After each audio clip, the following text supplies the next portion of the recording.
사도신경으로 우리의 신앙을 고백하심으로 3월 25일 새벽 예배를 시작하겠습니다. 나는 전능하신 아버지 하나님, 천지의 창조주를 믿습니다. 나는 그의 유일하신 아들, 우리 주 예수 그리스도를 믿습니다. 그는 성령으로 잉태되어 동정녀 마리아에게서 나시고 본디오 빌라도에게 고난을 받아 십자가에 못 박혀 죽으시고 장사된 지 사흘 만에 죽은 자 가운데서 다시 살아나셨으며 하늘에 오르시어 전능하신 아버지 하나님 우편에 앉아 계시다가 거기로부터 살아있는 자와 죽은 자를 심판하러 오십니다. 나는 성령을 믿으며 거룩한 공교회와 성도의 교제와 죄를 용서받는 것과 몸의 부활과 영생을 믿습니다. 아멘. 다 함께 찬송가 272장을 찬송하시겠습니다.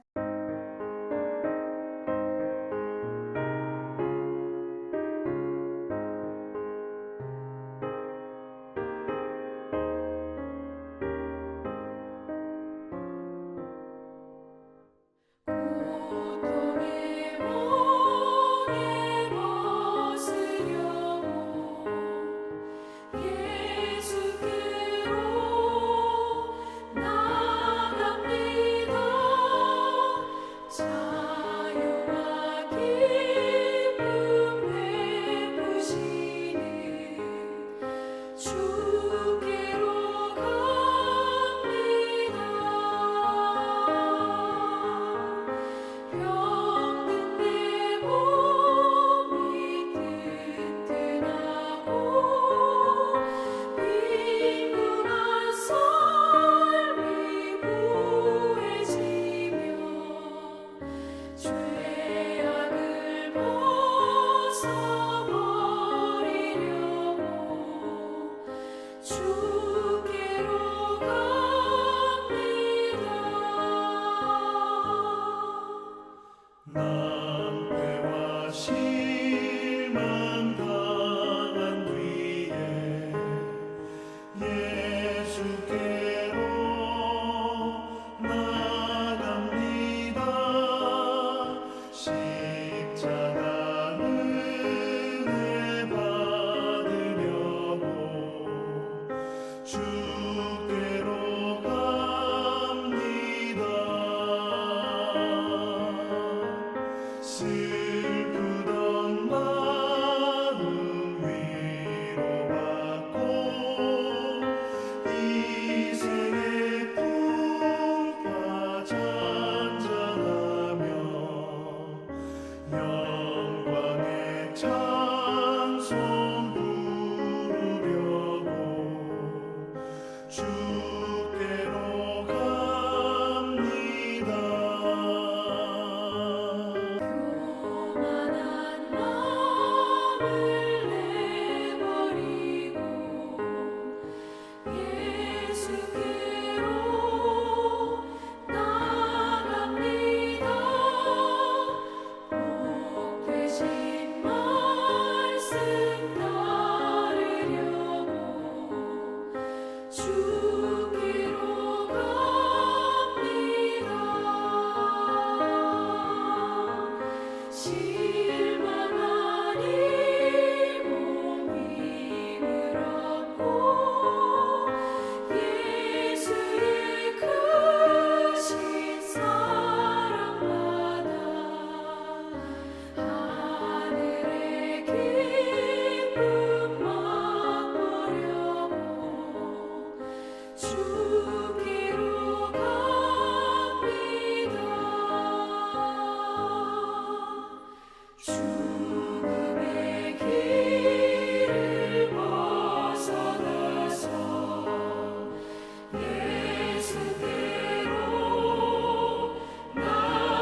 오늘 우리 공동체의 말씀 묵상 본문은 레위기 24장 말씀입니다.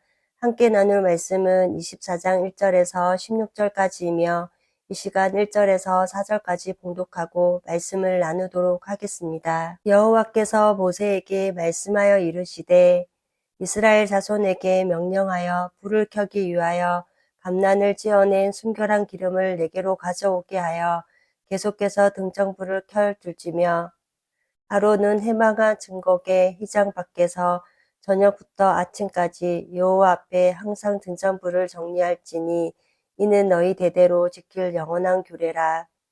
그는 여호와 앞에서 순결한 등장대 위에 등장들을 항상 정리할지니라. 아멘. 오늘은 우리 코너스톤 형제 자매님들과 성경 읽기표에 따라 레위기 24장 말씀을 읽습니다. 이 시간 24장 1절에서 16절까지의 말씀을 함께 나누고자 합니다. 우리 코너스톤 형제 자매님과 저는 담임 목사님의 성막 세미나를 통해 성막의 구조에 대해 이해가 있으신 줄 압니다. 성막은 성소와 지성소로 나뉘어져 있습니다. 지성소 안에는 벽궤가 놓여 있고 성소에는 떡을 놓는 떡상과 불을 켜는 촛대가 놓여 있습니다. 이 촛대는 금을 사용하여 만들어졌으며 하나의 촛대를 중심으로 좌우로 3개씩 모두 합쳐서 7개의 초를 켜도록 만들어진 금 등장제가 있습니다. 여기 금 등장대에 감람유를 부어서 사용했습니다. 오늘 함께 읽은 첫 부분으로 등장불에 관한 규정을 말씀합니다. 등장불의 의미는 그리고 항상 켜져 있어야 할 이유에 대해 알게 하십니다. 그러면 1절에서 4절까지의 말씀을 다시 읽겠습니다. 1절에 여호와께서 모세에게 말씀하여 이르시되 2절에 이스라엘 자손에게 명령하여 불을 켜기 위하여 감람을 찌어낸 순결한 기름을 내게로 가져오게 하여 계속해서 등정불을 켜둘지며 3절에 아론은 해마간 증거계 휘장 밖에서 저녁부터 아침까지 여호와 앞에서 항상 등장불을 정리할지니 이는 너희 대대로 지킬 영원한 규례라. 4절에 그는 여호와 앞에서 순결한 등장제 위에 등잔들을 항상 정리할지니라고 하십니다.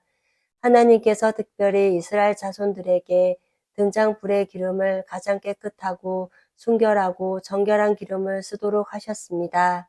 등장대는 항상 불빛이 남아 있어야 하므로 등장불이 꺼지는 법이 없었습니다.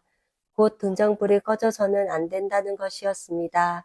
그게 제사장이 해야 할 일입니다. 제사장은 등장불이 켜져 있는지 꺼져 있는지 항상 살펴야 했습니다. 성소의 등장불은 깨끗한 기름으로 밝게 빛나고 있어야 한다는 것입니다. 그곳은 어둠이 거하지 않는 곳입니다. 하나님의 임재를 상징하는 그곳은 항상 빛이 가득한 곳이어야 하며 그곳이 어둠에 차도록 둬서는 안 된다는 것입니다.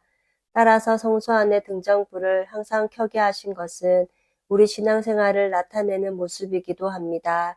우리 안에는 원래는 죄로 인하여 어둠이 가득한 존재이지만 세상의 빛이라 말씀하신 그리고 빛으로 오신 예수 그리스도를 통하여 구원받았다는 증거로 우리 안에 등장불이 항상 켜져 있는 상태를 말하는 것입니다. 그러므로 성소에 등장불이 켜져 있다는 것은 궁극적으로 하늘로 올라가셔서 다시 오실 예수 그리스도께서 꺼지지 않는 등장불을 즉 성령을 보내주심으로 우리 안에 항상 꺼지지 않는 등장불을 두시겠다는 것이기도 합니다. 그리하여 우리를 영원한 빛으로 인도해 가실 것을 말씀해 주셨습니다. 이렇게 우리 안에 늘 성령의 불이 꺼지지 않도록 깨어 있어야 할 것입니다. 또한 예배와 말씀을 통해 늘 성령의 불이 밝게 비추어 있음을 기억해야 할 것입니다. 이때 비로소 우리가 의가 무엇인지 죄가 무엇인지 깨달아 은혜 안에 날마다 빛 가운데 거하는 삶을 살아갈 수 있을 거라 생각합니다. 우리가 살아가는데 빛과 그리고 떡은 가장 중요한 요소입니다. 그 다음 떡상은 우리가 살아가는데 떡이 없으면 살아갈 수 없습니다. 우리 예수님은 이 땅에 오셔서 나는 생명의 떡이라고 말씀해 주셨습니다. 그래서 날마다 우리는 예수님을 먹어야 합니다. 그러므로 이 떡은 그리스도인들에게 생명과도 같은 것입니다. 그 다음 계속되는 말씀의 내용은 하나님의 이름이 모독당할 때 어떤 조치를 취했는지에 대해 알게 됩니다. 10절에서 14절까지의 말씀은 이스라엘 자손 중에 그의 어머니가 이스라엘 여인이요 그의 아버지는 애굽 사람인 어떤 사람이 나가서 한 이스라엘 사람과 진영 중에 싸우다가 11절에 그 이스라엘 여인의 아들이 여호와의 이름을 모독하며 저주함으로 무리가 끌고 모세에게로 가니라. 그의 어머니의 이름은 슬로미시요 단 지파 디브리어의 딸이었더라. 12절에 그들이 그를 가두고 여호와의 명령을 기다리더니 13절에 여호와께서 모세에게 말씀하여 이르시되 14절에 그 저주한 사람을 진영 밖으로 끌어내어 그것을 들은 모든 사람이 그들의 손을 그의 머리에 얹게 하고 온 회중이 돌로 그를 칠지니라 라고 하십니다. 이 말씀의 내용을 보면 우리의 생각으로 쉽게 이해되지 않는 말씀입니다. 그러나 오늘 이 이야기의 내용은 한 부부가 있는데 이스라엘 부부가 아니라 남편은 애굽 사람이라고 말씀하고 있습니다. 출애굽할 때 이방인들이 덜어 섞여서 같이 건너온 것입니다.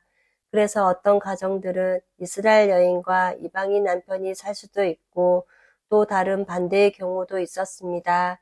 오늘 말씀에 슬로밋이라는 한 이스라엘 여인의 남편이 애굽 사람이었는데 애굽 사람이 이스라엘 백성과 진중에서 시비가 있고 싸움이 일어난 것입니다.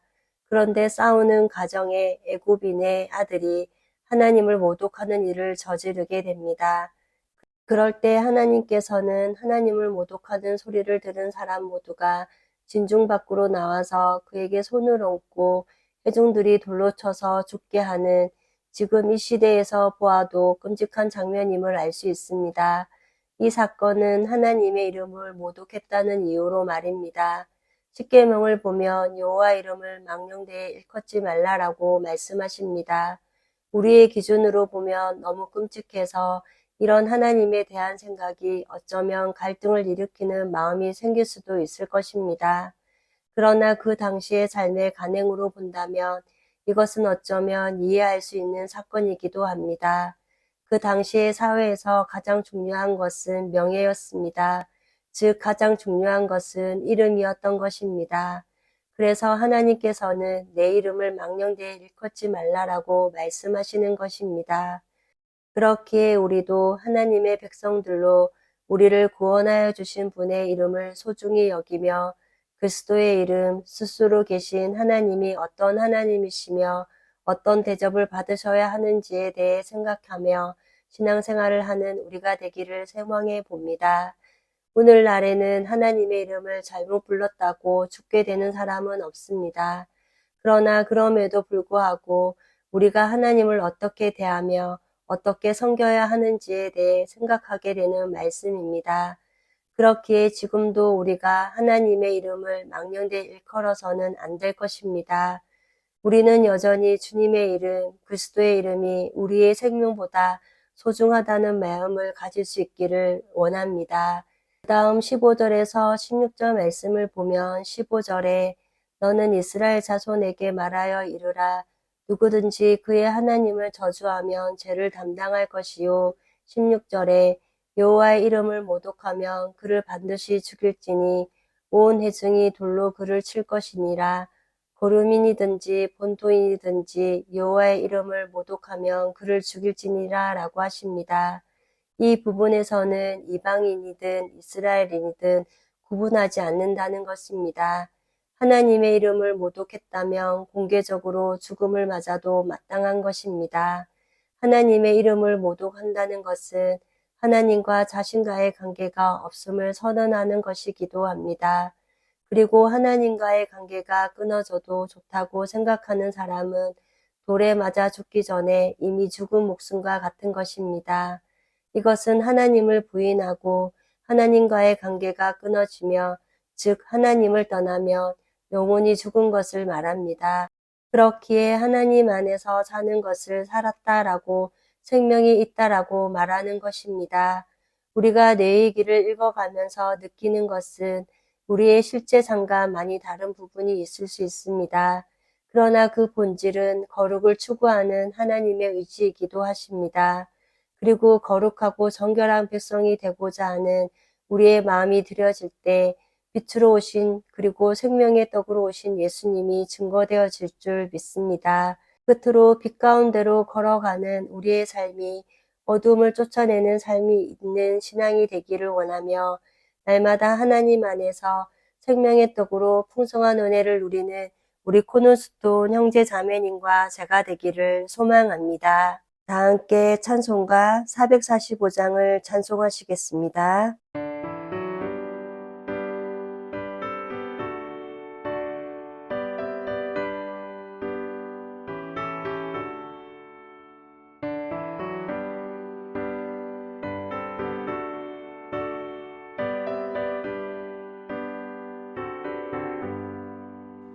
세상을 넘어 천국에 가도 빛 가운데로 걸어가면 주께서 항상 지키시기로 약속한 말씀 변치 않네. 하늘의 영광 나의 맘속에 차고도 넘쳐 할렐루야를 힘차게 불러 영원히 주를 찬양하리. 깜깜한 밤에 다닐지라도 주께서 나의 길 되시고 나에게 밝은 빛이 되시니 길 잃어버릴 염려 없네. 하늘의 영광 나의 맘속에 차고도 넘쳐 할렐루야를 힘차게 불러 영원히 주를 찬양하리. 광명한 금이 마음에 받아 찬란한 천국 바라보고 할렐루야를 힘차게 불러 날마다 빛에 걸어가리. 하늘의 영광 나의 맘속에 차고도 넘쳐 할렐루야를 힘차게 불러 영원히 주를 찬양하리.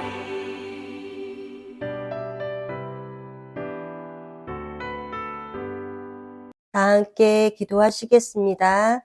사랑의 하나님, 오직 여호와를 앙망하는 자에게는 새 힘을 주신다고 말씀하셨는데 오늘 이 아침도 새 힘을 얻기 위해 예배로 하루를 시작해 하신 은혜를 감사드립니다.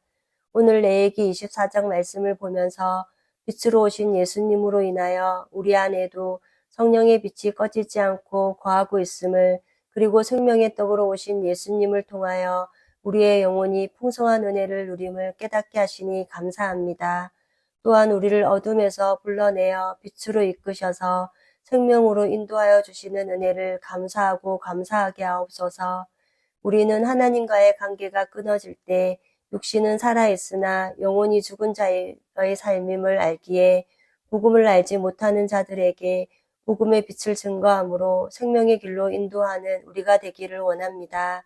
하나님의 이름을 망령되이 일컫지 말라 하신 말씀처럼 우리는 하나님의 이름을 소중히 여기며 하나님을 사랑하는 거룩한 백성들이 되게 하옵소서.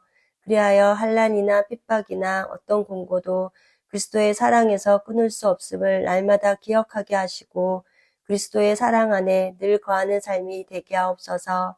주님 오심이 가까워진 이 마지막 시대에 생명의 떡으로 말미암아 세상을 넉넉히 이기며 담대히 살아가는 우리 코너스톤 성도님들이 되게 하옵소서. 오늘도 성령을 따라 오직 하나님의 말씀을 즐거워하며 말씀에 순종하는 복 있는 하루가 되기를 기도하며 우리를 죄에서 구원하여 주신 예수님의 이름으로 기도드립니다. 아멘. 이 시간 합심으로 기도할 제목을 나눕니다. 깨어있는 신앙과 하나님 나라를 사모하고 주님의 다시 오심을 기다리며 살도록 지금 당하고 있는 어려움을 극복할 수 있는 믿음과 지혜를 위해, 그리고 지난주일 들었던 말씀을 기억하며 교회를 이끌어 가시는 사랑하는 담임 목사님과 목회자들을 위해 소그룹 원들을 위하여 왕들의 이야기 열왕기상 성경 공부와 목회자 세미나 가운데 함께하여 주시고 말씀을 깨닫는 기쁨으로 충만한 시간이 되도록 기도해 주시고, 이 시간 각자 가지고 계신 기도의 제목을 놓고 기도하시기를 바라며 오늘도 주 안에서 승리하십시오.